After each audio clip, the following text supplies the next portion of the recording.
ನಮ್ಮ ಮನೆಯ ಯಾವುದೇ ಒಂದು ವಿಶೇಷವಾದಂಥ ಪೂಜೆಗಳನ್ನು ಮಾಡುವಾಗ, ಭೂಮಿ ಪೂಜೆಯನ್ನು ಮಾಡುವಾಗ, ಶಿಲಾನ್ಯಾಸ ಮಾಡುವಾಗ, ಯಾವುದೇ ಒಂದು ಭೂಮಿಗೆ ಸಂಬಂಧಪಟ್ಟಂಥ ಜಮೀನು ಕಾರ್ಯಗಳು ಎಲ್ಲದಕ್ಕೂ ಸಹಿತ ಬೇಕಾದಂಥದ್ದು ಮುಖ್ಯವಾಗಿ ಭೂವರಾಹ ಸ್ವಾಮಿಯ ಪೂಜೆ.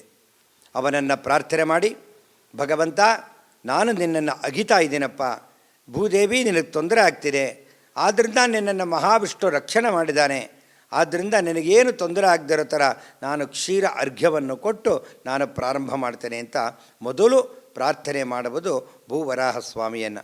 ಇಂದು ಬೆಂಗಳೂರಿನ ಮಹಾಜನತೆಗೂ ಮತ್ತು ಕರ್ನಾಟಕದ ಮೂಲೆ ಮೂಲೆ ಇರತಕ್ಕಂಥ ಪ್ರತಿಯೊಂದು ನಮ್ಮ ದೇಶದ ಜನತೆಗೂ ಸಹಿತ ಒಳ್ಳೆಯದಾಗಲಿ ಅಂತ ಯಾಗಕ್ಕೆ ತಾವುಗಳೆಲ್ಲ ಬರಬೇಕು. ಇದರ ಪ್ರಸಾದ, ಇದರ ಅಕ್ಷತೆ, ಇದರ ತೆಗೆದುಕೊಂಡು ಹೋಗಿ ನೀವು ಆ ಜಾಗದಲ್ಲಿ ಹಾಕಿದರೆ ಸಂಪೂರ್ಣ ನಿಮಗೆ ಫಲಪ್ರಾಪ್ತಿಯಾಗುತ್ತದೆ. ಈ ಒಂದು ಮಹಾಯಾಗದಲ್ಲಿ ತಾವುಗಳೆಲ್ಲ ಭಾಗವಹಿಸಿ ನಿಮಗೆ ಪ್ರತ್ಯೇಕವಾದ ಸಂಕಲ್ಪ ಪ್ರಸಾದವನ್ನು ಕೊಡ್ತೇವೆ. ಇವೆಲ್ಲ ಬೃಹದಾಕಾರ ಕಾರ್ಯಕ್ರಮ. ತಾವುಗಳೆಲ್ಲ ಬಂದು ಕಾರ್ಯಕ್ರಮದಲ್ಲಿ ಭಾಗವಹಿಸಿ ನಿಮ್ಮ ಕಷ್ಟ ಕೋರಿಕೆಗಳನ್ನೆಲ್ಲ ಇರತಕ್ಕಂಥ ಕಷ್ಟವೆಲ್ಲ ನಿವಾರಣೆ ಆಗಲಿ ಅಂಥೇಳಿ ಆಶೀರ್ವಾದವನ್ನು ಇದರ ಮುಖಾಂತರ ತಿಳಿಸ್ತಿದ್ದೆ. ಶ್ರೀ ಲಕ್ಷ್ಮೀ ಭೂವರಾಹ ಮಹಾಯಾಗ ಪ್ರಾಯೋಜಕರು ಇಂಡಸ್ 555 DTMT.